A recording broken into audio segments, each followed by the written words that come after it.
अच्छा, संडे को टेस्ट रखा था, टेस्ट क्यों नहीं दिया? सर दिया था मैंने टेस्ट। इस संडे को जो दिया है आपने? हाँ, ग्रेविटेशन का था ना। हाँ हाँ सर, दिया था मैंने। दिया था, सबमिट किया था आपने? 1 मिनट देखती हूँ। सर मैंने फोटो तो खींची थी। ओह शिट, हम्म, सर फोटो खींच, सबमिट नहीं किया मैंने। हाँ फोटो खींच फोटो ले, खींच के रख दी थी। हाँ फोटो खींच लेते हो और अपलोड नहीं करते हो है। सर उसमें हैंड इन वाले में मतलब भूल गई।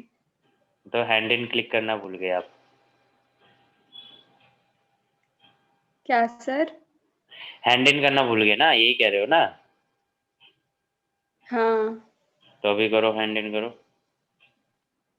हाँ है तो अटैचमेंट, उसको हैंड इन कर दो।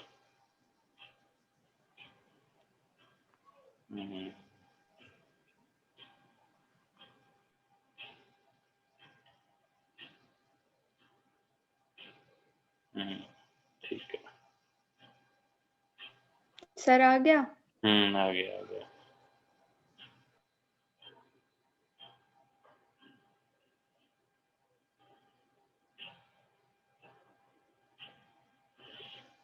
ठीक है। कैसा था टेस्ट? सर ठीक था। ठीक था। चलो फिर आज इस चैप्टर 9 के कुछ क्वेश्चंस कर लेते हैं। एनसीईआरटी के कुछ क्वेश्चन देख लेते हैं। एनसीईआरटी का पहला क्वेश्चन देखें कि एक स्टील वायर है जिसकी लेंथ 4.7 मीटर है एंड क्रॉस सेक्शन दे रखा है। Steel wire of length 4.7 metre, यानी कि स्टील की वायर है जिसका क्वेश्चन नंबर 9.1, स्टील की वायर है जिसकी लेंथ दे रखा है 4.7 metre and cross section area मतलब एरिया दे दिया, that is 3 into 10⁻⁻⁵ metre square, stretches by the same amount as copper wire of length 3.5 meter, stretches by the same amount as copper wire of length 3.5 meter and cross section area, यानी कि copper की wire है जिसका 3.5 metre है और cross sectional area जो दे रखा है वो 4 इंटू 10⁻⁻⁵ मीटर स्क्वायर है। एनसीईआरटी है आपके पास? Yes sir. तो क्वेश्चन देख रहे होगे आप। Under a given load what is the ratio of Young's modulus of steel to that of copper, यानी कि स्टील टू कॉपर ये निकालने के लिए बोला है। Young's modulus of steel to the copper निकालने के लिए बोला है। और बोल रहा है कि सेम फोर्स से स्ट्रेच किया है, जितना फोर्स इस पे लगाया उतना ही फोर्स इस पे भी लगाया है ना? बोला है ना कि cross section stretches by the same amount as copper wire. ठीक है, तो यंग्स मॉडुलस की अगर बात करें तो फॉर्मूला क्या होता है यंग्स मॉडुलस का? फोर्स अपॉन में area change in length into में लेंथ। ठीक है, एरिया एरिया एरिया और फोर्स अपॉन में एरिया लेंथ अपॉन में चेंज इन लेंथ, ये फॉर्मूला बन जाएगा। क्लियर है? Yes sir. अब आपको पता है कि क्या कह रहा है कि सेम फोर्स अप्लाई किया है, तो अगर सेम फोर्स अप्लाई करोगे तो extension delta R same for both wire, यानी कि जितना एक्सटेंशन यानी कि सेम अमाउंट से फोर्स लगाया, stretches by the same amount. Stretches by the same amount कहने का मतलब हुआ कि जितना फोर्स लगाया उतना ही जो फोर्स और चेंज इन लेंथ है वो सेम है। ठीक है, तो हमारे पास फोर्स जो है वो कॉपर के बराबर है, बराबर लगाया, और चेंज इन लेंथ भी क्या है, इक्वल लगाया है। ठीक है, तो आप देखोगे कि ये आप इक्वल ले सकते हो। तो आप देखो ना चाहोगे कि ये कैंसिल हो गया और ये कैंसिल हो गया, तो आपका क्या बचा? आपका बचा कॉपर का लेंथ इनटू स्टील का लेंथ। ठीक है। तो सिंपल सी बात है, वैल्यू पुट करनी है 4.7 अपॉन में length of copper is 3.5 into area of copper 4 into 10⁻⁻5 upon में एरिया ऑफ स्टील 3 इंटू 10⁻⁻5। ये कैंसिल हो गया और मल्टीप्लाई करोगे तो आंसर आ जाएगा, दैट इज कितना आ जाएगा? 1.79। ठीक है, बाय कॉपर। क्लियर है? Yes sir. क्लियर है। नेक्स्ट देखिए 9.2 फिगर। फिगर दे रखी है, एक ग्राफ दे रखा है स्ट्रेस स्ट्रेन का। shows the stress strain curve for a given material. what are Young's modulus? से पहला तो यंग्स मॉडुलस निकालना है, दूसरा कह रहा है approximate yield strength for this material. एक तो यंग्स मॉडुलस निकालना है और यील्ड स्ट्रेंथ निकालनी है। तो अगर आप देखो ग्राफ में एक ऐसा पॉइंट ले लो जिसमें आपको स्ट्रेस और स्ट्रेन की वैल्यू मिल जाए। ठीक है, कोई भी वैल्यू मिल जाए। देखो कोई ग्राफ अगर आपको दे रखा है 9.2 जो है, अगर आपको ग्राफ स्ट्रेस स्ट्रेन गिवन है ना, क्या दे रखा है? स्ट्रेस स्ट्रेन गिवन है। तो यंग्स मॉडुलस निकालने के लिए बोला है, तो यंग्स मॉडुलस होता है स्ट्रेस अपॉन में स्ट्रेन, है ना। तो अगर आप स्ट्रेस देखो तो क्या शो कर रहा है? Y axis. स्ट्रेन क्या शो कर रहा है? X axis. तो परपेंडिकुलर अपॉन बेस क्या होता है? परपेंडिकुलर अपॉन बेस क्या होता है? Tan theta. tan theta. यानी कि ये थीटा जो है, अगर आप ये एंगल निकालो जिसको हम क्या बोलते हैं? स्लोप भी बोलते हैं, है ना। जिसको हम स्लोप भी बोल सकते हैं। हम कह सकते हैं कि जब भी स्ट्रेस स्ट्रेन कर्व है तो उसका एंगल स्लोप देता है, स्लोप हमें यंग्स मॉडुलस देता है। तो अब हम कोई भी पॉइंट ले लेते हैं। लेट से अगर ये एक पॉइंट लिए जिसमें आपको एक पॉइंट दिख रही होगी, यहाँ पे आपको दे रखा है 0.002, है ना। और इस पॉइंट पे जो है स्ट्रेन की वैल्यू दे रखी है, स्ट्रेस की वैल्यू दे रखी है 150 इंटू 10⁻6। तो आप ले सकते हो कि स्ट्रेस कितना दे रखा है? 150 इंटू 10⁻6, और उस पॉइंट पे स्ट्रेन कितना है? 0.002। ये बात क्लियर है? Yes sir. ग्राफ में बिल्कुल ये क्लियरली दिख रहा है। Yes sir. तो अगर ये क्लियरली दिख रहा है तो आप देखो इसको वैल्यू पुट करोगे और सॉल्व कर दोगे। तो इसको जब सॉल्व करोगे तो कितना आ जाएगा? ये आ जाएगा 7.5 into 10⁻10 newton metre inverse square Young's modulus. Clear है? Yes sir. उसके बाद देखो क्या कह रहा है। उसके बाद कह रहा है कि approximation yield strength for this material. Yield strength मतलब क्या होती है? यील्ड स्ट्रेंथ होती है इलास्टिक लिमिट, है ना। यील्ड स्ट्रेंथ क्या होती है? Elastic limit. हमने स्ट्रेस स्ट्रेन कर्व में पढ़ा था कि जो ये पॉइंट जहां तक होता है, जहां कर्व बैंडेशन आ गया, वो आपका क्या हो गया? यील्ड पॉइंट या यील्ड स्ट्रेंथ आप कह सकते हो। ठीक है, यील्ड पॉइंट ये हो गया और यील्ड स्ट्रेंथ क्या होगी? ये यील्ड पॉइंट का जो स्ट्रेस दिखाएगा वो यील्ड स्ट्रेंथ होगी। तो आप देखो इस पॉइंट पे मैक्सिमम वैल्यू आपको क्या दिख रही है? 300 दिख रही है। Yes sir. तो आप कह दोगे कि यील्ड स्ट्रेंथ जो है, स्ट्रेंथ मतलब स्ट्रेस हो गया, वो 300 इंटू 10⁻6 होगी। अब 10⁻6 क्यों लगा रहा हो ये पता चल रहा है ना?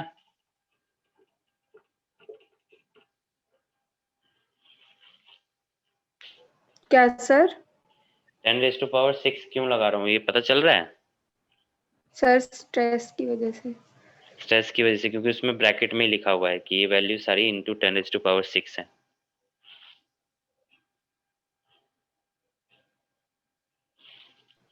सर नोट कर लूं? हाँ कर लो कर लो।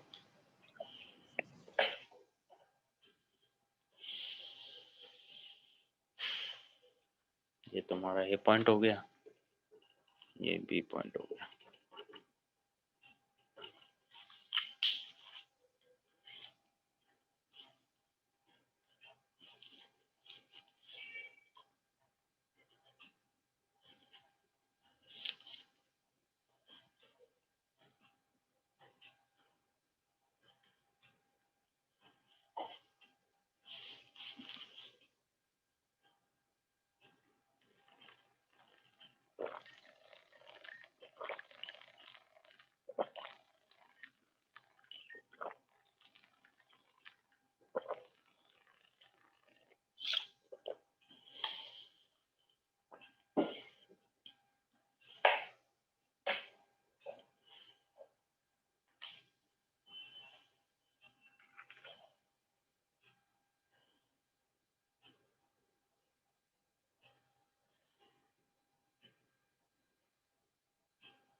Sir Young's modulus second question में क्या आया है? 7.5 into 10 raised to 10 power to 10. the power 10 raised to power 10.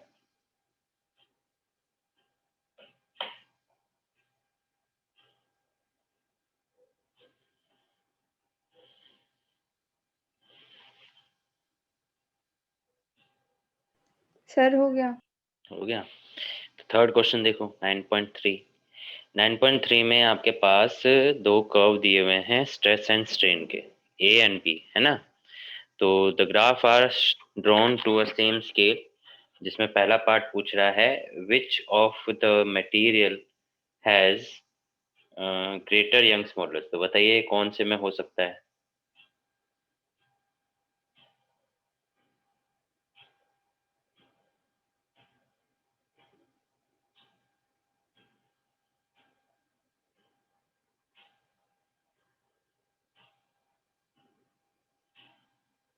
Sir ए का होगा। ए का होगा, क्यों होगा। उसका स्ट्रेस ज्यादा है क्योंकि। नहीं, अभी हमने पढ़ा कि यंग्स मॉडुलस पूछा है, तो यंग्स मॉडुलस क्या होता है, स्ट्रेस अपॉन में स्ट्रेन, मतलब कि टेन थीटा मतलब कि स्लोप, यानी कि एंगल। तो अगर आप देखोगे तो ग्राफ ए का जो एंगल है, स्लोप है, वो क्या है, ज्यादा है बी के कंपेयर में। सर तो सेम ही तो बात हो गई, अगर स्ट्रेस ज्यादा होगा तो यंग्स मॉड्यूलस भी तो ज्यादा होगा। सिर्फ स्ट्रेस के बेस पे नहीं कह सकते, अगर ग्राफ दिया हुआ है तो आपका एक्सप्लेनेशन स्लोप के बेस पे होना चाहिए, नॉट स्लप। जैसे कि मैं एग्जांपल एक बताता हूँ, ये कहना बिल्कुल गलत है आपका कि स्ट्रेस ज़्यादा हो गया तो यंग्स मॉडुलस ज़्यादा हो गया। लेट्स से कि दो ग्राफ हैं और दोनों जो हैं वो 60 डिग्री एंगल बना रहे हैं, बट इसमें जो स्ट्रेस है वो यहाँ जा रहा है और इसके बाद ये चेंज हो रहा है, और इसमें जो स्ट्रेस है वो सिर्फ इतना जा रहा है और यहाँ चेंज हो रहा है। तो आपके अकॉर्डिंग क्या इसका यंग्स मॉडुलस ज़्यादा है। हाँ सर। बट तो आंसर क्या हो जाएगा आपका, गलत, क्योंकि दोनों का यंग्स मॉडुलस क्या है, सेम है। क्योंकि यंग्स मॉडुलस कहता है स्ट्रेस अपॉन में स्ट्रेन, यानी कि y अपॉन में x, y अपॉन में x। तो अगर जब भी दोनों का आप y अपॉन में x निकालोगे तो वो सेम आएगा 60 डिग्री, ठीक है। तो इसलिए दोनों का यंग्स मॉडुलस भी क्या होगा, सेम होगा, समझे। तो यस सर। कभी भी ये मत कहना कि स्ट्रेस ज्यादा है इसलिए यंग्स मॉडुलस ज्यादा है। यंग्स मॉडुलस अगर ग्राफ में आप बता रहे हो तो बेसिकली आपको स्लोप ही देखना है, मैंने ये बताया भी, स्ट्रेस अपॉन, क्योंकि यंग्स मॉडुलस सिर्फ स्ट्रेस पे डिपेंड नहीं कर रहा है, वो स्ट्रेन पे भी डिपेंड कर रहा है, ठीक है। तो इसका मतलब वो तभी आप कह सकते हो कि अगर स्ट्रेन को आप कांस्टेंट रखो, और ऐसा हो नहीं सकता, अगर स्ट्रेस बढ़ रहा है तो स्ट्रेन तो होगा होगा, ठीक है। तो इसलिए दोनों का रेशियो मैटर करता है, जैसे टेन थीटा, स्लोप को ध्यान में रखना है। क्लियर है। Yes sir. बी पार्ट देखिए, which material is more ductile.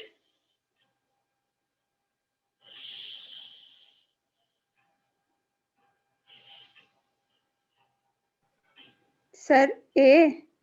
ए, क्यों। सर अब तो क्योंकि उसका स्ट्रेस ज्यादा है। क्योंकि उसका स्ट्रेस स्ट्रेस ज्यादा नहीं है, उसका प्लास्टिक रेंज ज्यादा है, इसीलिए वो डक्टाइल है। प्लास्टिक रेंज ज्यादा होने से क्या होता है कि आप उसकी वायर आप ज्यादा देर तक उसको स्ट्रेच कर पा रहे हो, जैसे कि ये गया ये, और ये गया ये। देखो इसका प्लास्टिक रेंज क्या है, ज्यादा है, इसका प्लास्टिक रेंज कम है, तो ये इसको आप ज्यादा वायर के लिए खींच सकते हो, ज्यादा स्ट्रेच कर सकते हो। इसको आप थोड़ा सा स्ट्रेच करते हो और ये ब्रेक हो जाता है, तो ये डक्टाइल नहीं हुआ। डक्टाइल कौन हुआ, ये हुआ। तो यही तरीके से ए का देखो, ए का प्लास्टिक रेंज ज्यादा है, ठीक है, तो इसलिए ए क्या है, डक्टाइल है, समझ गए। Yes sir. ये एक्सप्लेनेशन जरूरी है। उसके बाद third point, which is more brittle.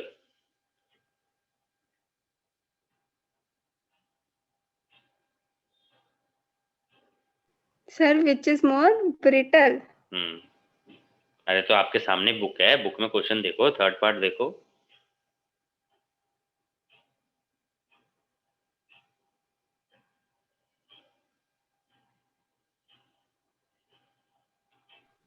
Sir ये पता नहीं। डक्टाइल और ब्रिटल, ब्रिटल क्या होता है? सर क्या होता है? ब्रिटल वो होता है जिसकी आप वायर नहीं, मतलब आप उसको मतलब हथौड़े से अगर बीट करोगे तो वो जल्दी टूट जाएगी, ब्रेक हो जाएगी, ठीक है? तो बी जल्दी, होगा।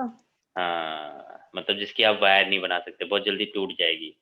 तो ऐसे में तो आप देख रहे हो कि बी का जो है वो प्लास्टिक रेंज बहुत कम है, प्लास्टिक रेंज बहुत कम है, तो इसलिए वो उसका ब्रेकिंग पॉइंट बहुत जल्दी आ जा रहा है। तो इसीलिए अ, हम कह सकते हैं कि बी जो है वो ब्रिटल ज्यादा है, ठीक है। Yes sir.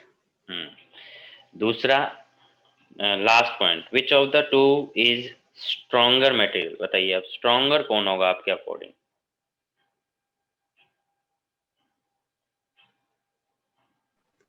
सर स्ट्रॉन्गर ए होगा। स्ट्रॉन्गर ए होगा, क्यों होगा? सर क्योंकि उसका फ्रैक्चर पॉइंट ज्यादा है, तो मतलब हम कितना भी उसको खींच ले तो वो जल्दी से नहीं टूटेगा।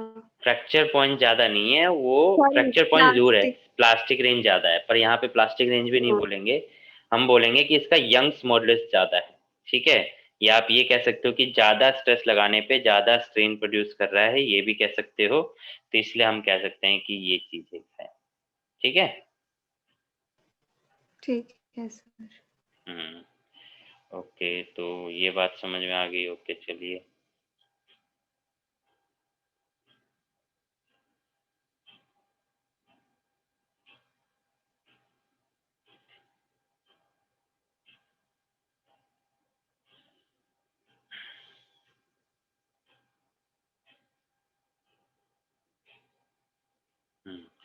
उसके बाद ये क्वेश्चन समझ में आ गए सारे?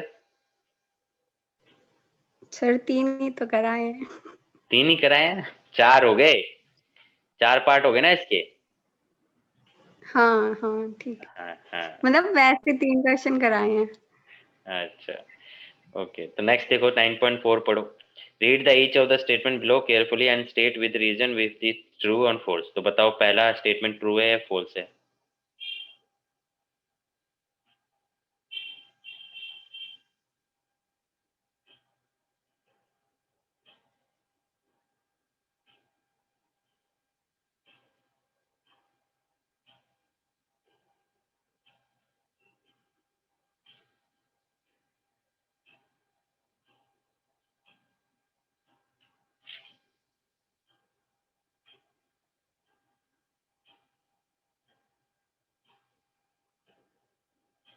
सर पहली फॉल्स है। पहली फॉल्स है, क्यों फॉल्स है? सर क्योंकि मतलब जो रबर जो होता है, ओह सॉरी, जो यंग्स मतलब सर कैसे बताऊँ? कैसे बताऊं, बताओ।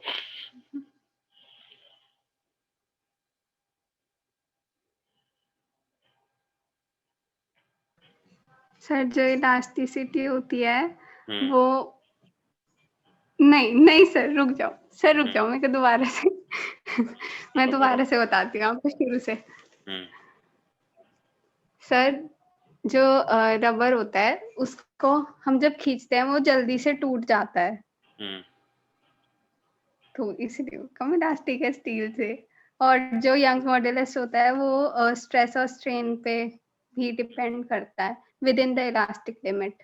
अच्छा, ओके, चलो ठीक है, ये चीज चलो समझ लेते। देखो क्या है कि पहला फॉल्स है, ये तो सही बात है कि modulus of elasticity rubber is greater than the steel, क्योंकि अगर आप जब स्टील पे और रबर पे सेम डिफॉर्मिंग फोर्स लगाओगे, यानी कि सेम स्ट्रेस लगाओगे, तो उसमें क्या होगा कि स्टील में जो स्ट्रेन है, एक्सटेंशन है, वो कम प्रोड्यूस होगा। सेम फोर्स अगर आप लगाओगे तो यंग्स मॉडुलस के अकॉर्डिंग अगर आप देखो तो स्ट्रेस अपॉन में क्या होता है, स्ट्रेस अपॉन में स्ट्रेन होता है। तो अगर आपने सेम डिफॉर्मिंग फोर्स लगाया तो स्ट्रेस तो सेम हो गया, इसका मतलब यंग्स मॉडुलस इनवर्सली प्रोपोर्शनल किसके हो गया, स्ट्रेन के, ठीक है, इसको आपने कांस्टेंट कर दिया। तो अगर आप स्ट्रेन कम प्रोड्यूस करोगे तो यंग्स मॉडुलस ज्यादा होगा। तो अगर हम देखते हैं कि सेम डिफॉर्मिंग फोर्स रबर और स्टील पे लगाते हैं तो स्टील जो है वो कम स्ट्रेन प्रोड्यूस करेगा और रबर ज्यादा स्ट्रेन प्रोड्यूस करेगा। और according to Young's modulus formula या मॉडुलस ऑफ इलास्टिसिटी फॉर्मूला, अगर स्ट्रेन कम प्रोड्यूस होगा तो उसका मॉडुलस ऑफ इलास्टिसिटी ज्यादा होगा। यानी कि स्टील का मॉडुलस ऑफ इलास्टिसिटी ज्यादा है एज कंपेयर टू रबर। बात समझ में आई?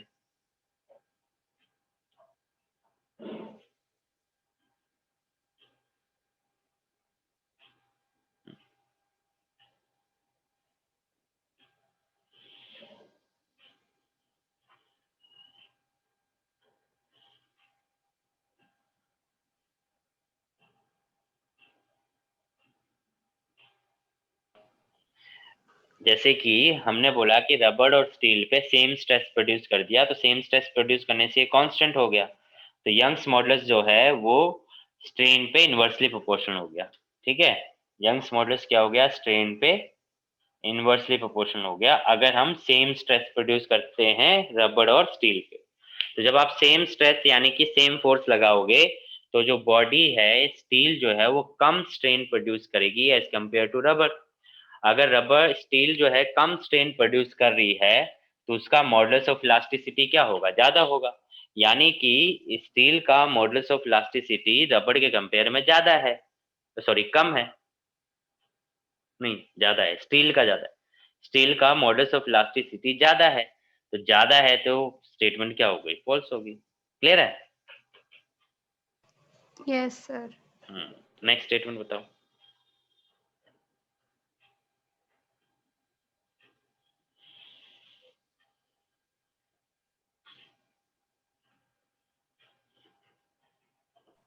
सर ये नहीं आती, मतलब नेक्स्ट वाली नहीं पता। अच्छा,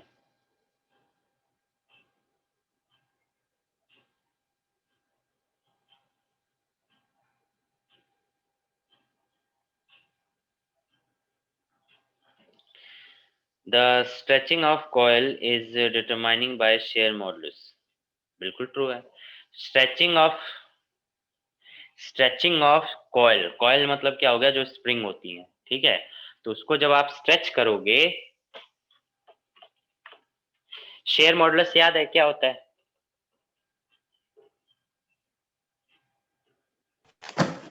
नहीं सर। क्यों? शेयर मॉडुलस मैंने बताया था, जब किसी के ऊपर आप टेंजेंशियली फोर्स लगाते तो उसके शेप में चेंज आ जाता है, तो उसको शेयर मॉडुलस कहते थे। ईटा से डिनोट करते हैं। ओ हाँ हाँ हाँ सर, हाँ हाँ हाँ हाँ ठीक है, हाँ। तो यहाँ पे क्या कह रहा है कि ये कॉइल है, इसको आपने स्ट्रेच किया, तो स्ट्रेच किया तो आपने ये स्ट्रेच हो गई, तो आपने फोर्स कैसे लगाया? ऐसे टेंजेंशियली, तो इसकी शेप में चेंज आ गया। इसके शेप में चेंज आ गया, तो शेप में जब भी चेंज आएगा किसी फोर्स की वजह से तो वो क्या होगा? शेयर मॉडुलस होगा। सर शेप में कहाँ चेंज आया? ये तो लेंथ में चेंज आया है। हाँ, तो आप देखो ना, यहाँ पे शेप इन द सेंस उसका कॉन्फ़िगरेशन चेंज हो गया ना। कॉन्फ़िगरेशन पहले क्या है? वो इतने में ही था, अभी आपने उसकी कॉन्फ़िगरेशन, लेंथ क्या होती है? लेंथ तो वायर की होगी ना, कॉइल की लेंथ होगी। लेंथ तो वायर होगी ना, इनके बीच की गैपिंग आपने इंक्रीज कर दी, तो आपने कॉन्फ़िगरेशन चेंज कर दिया, शेप चेंज कर दिया। ठीक है सर, नहीं ठीक है। समझे? लेंथ जो होती है वो समझ वायर की गई। होगी, हाँ लेंथ वो वायर की होती है। चलो ये समझ गए आप। नेक्स्ट क्वेश्चन देखो।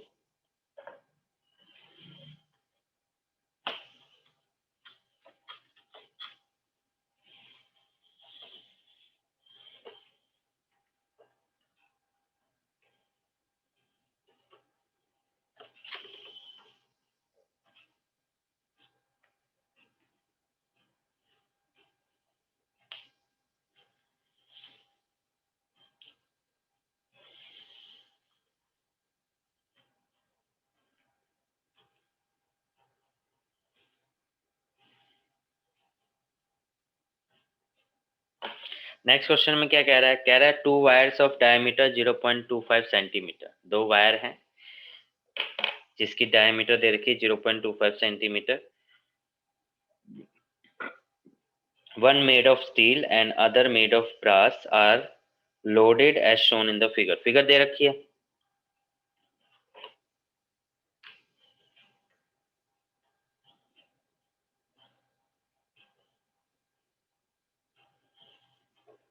फिगर क्या है आपके पास? फिगर है दैट इज ये ठीक है।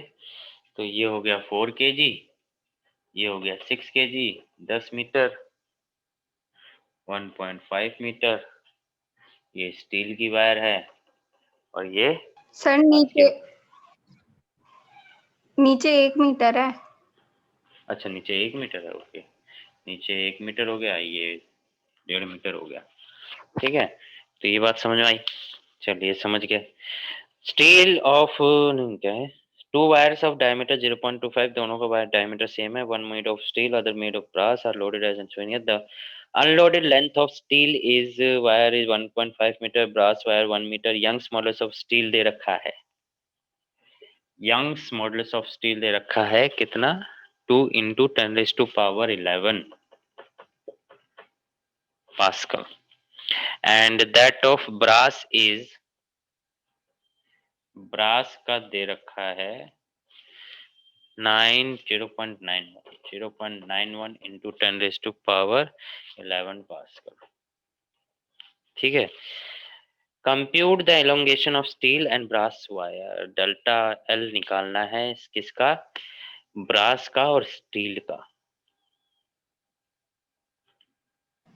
सर हाँ जी, सर मेरी बुक में तो यंग्स मॉडुलस दे ही नहीं रखा। आपकी बुक में नहीं दे रखा? नहीं सर। ओके, तो इस केस में फिर आपको एनसीईआरटी जो है चैप्टर के अंदर एक टेबल होगी, वहां से उठाना होगा। देखो कहीं टेबल दे रखी होगी यंग्स मॉडुलस की।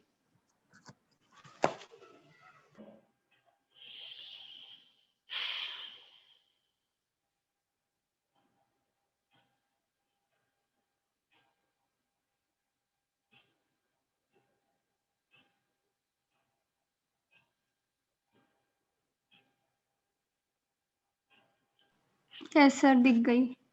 मिल गई? तो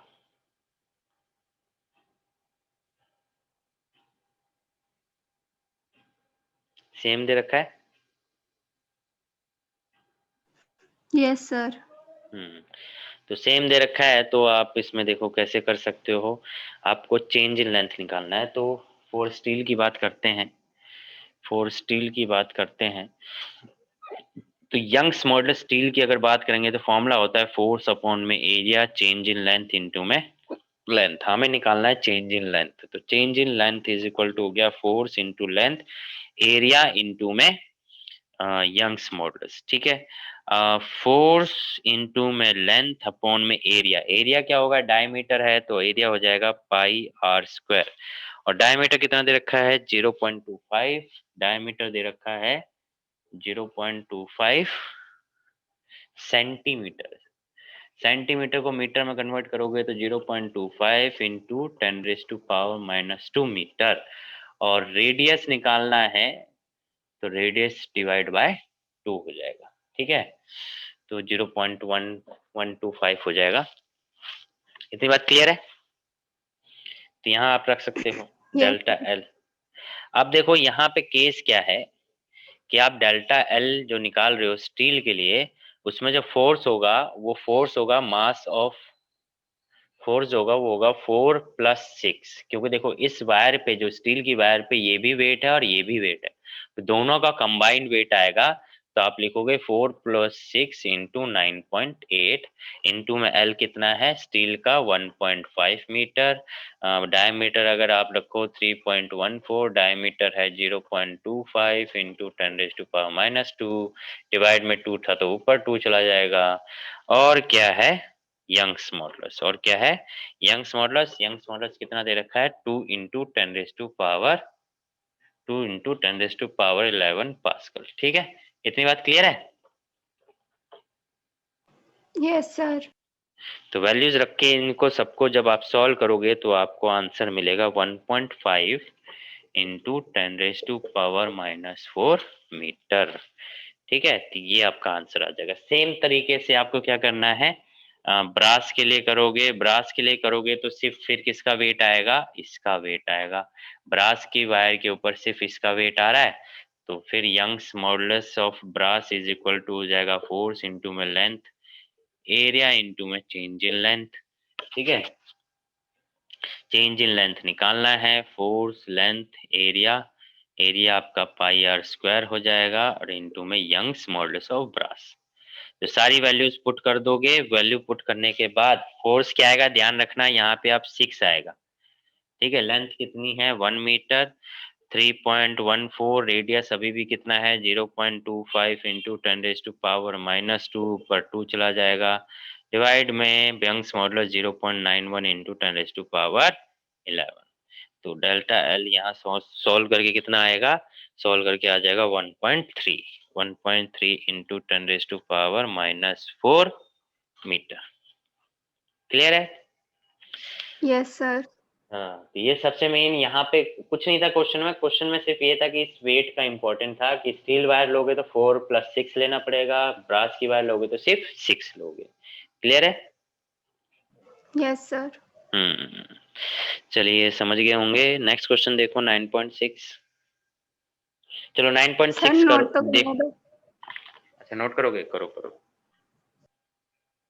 नोट करो आप।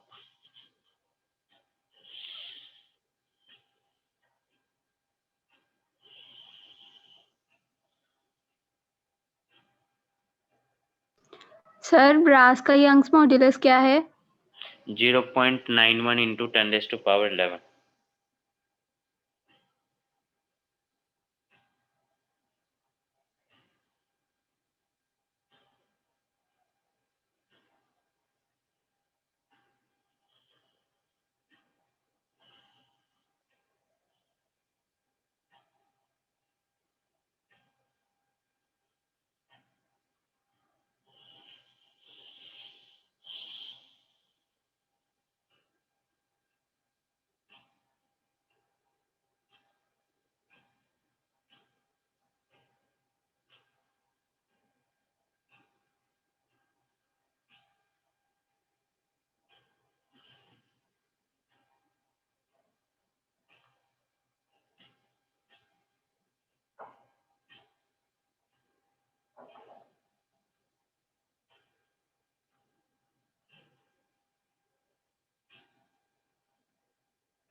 सर हो गया। तो नेक्स्ट क्वेश्चन देखो।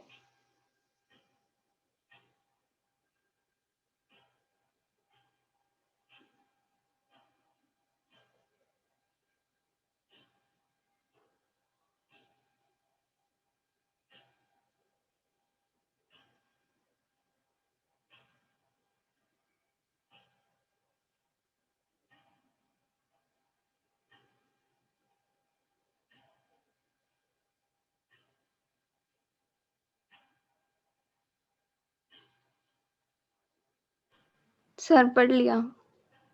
समझ में आया कुछ? सर थोड़ा बहुत आया। थोड़ा बहुत आया। हम्म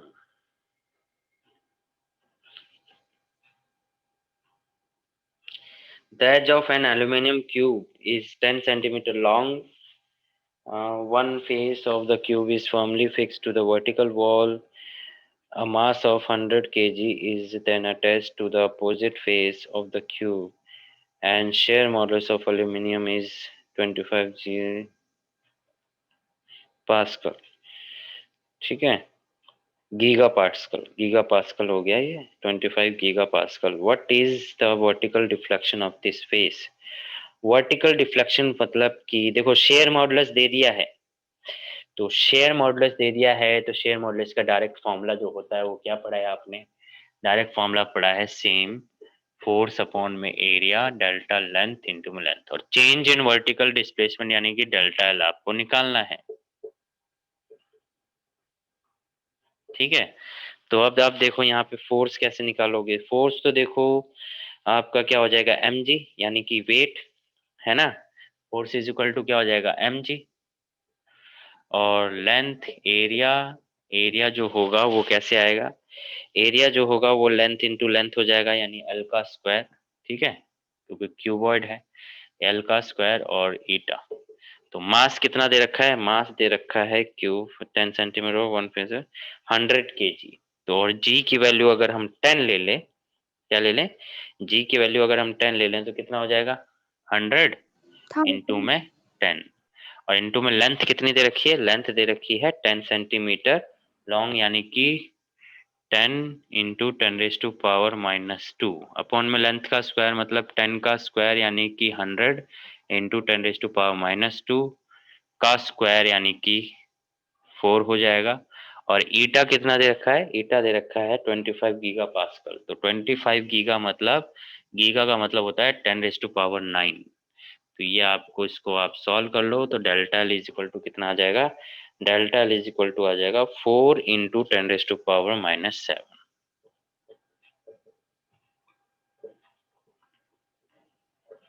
क्लियर है?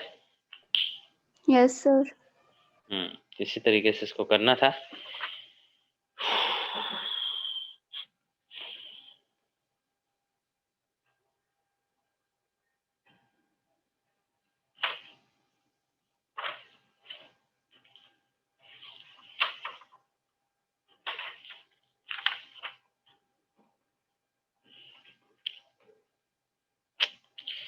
uh, 9.7 इसी तरीके का है, 9.8 भी यंग्स मॉडल्स के ऊपर है। अब जो थोड़ा अलग हम करते हैं वो करते हैं 9.12। ठीक है, 9.12 कहते हैं। 9.12 देखो क्या कह रहा है, compute the bulk modulus of water. Bulk modulus निकालना है, बल्क मॉडुलस निकालना है, जिसको हम के से डिनोट करते थे। Initial volume, pressure increase, final volume, ये दे रखा है। तो फाइनल वॉल्यूम और इनिशियल वॉल्यूम दे रखा है 100 लीटर। 100 लीटर का मतलब क्या होगा, इसको मीटर क्यूब में चेंज करना पड़ेगा। और 1 लीटर में कितने मीटर क्यूब होते हैं, 1 लीटर में कितने मीटर क्यूब होते हैं, 1 लीटर में मीटर क्यूब होते हैं 10⁻⁻3। ठीक है, ओके सर। तो कौन सा है 9.12।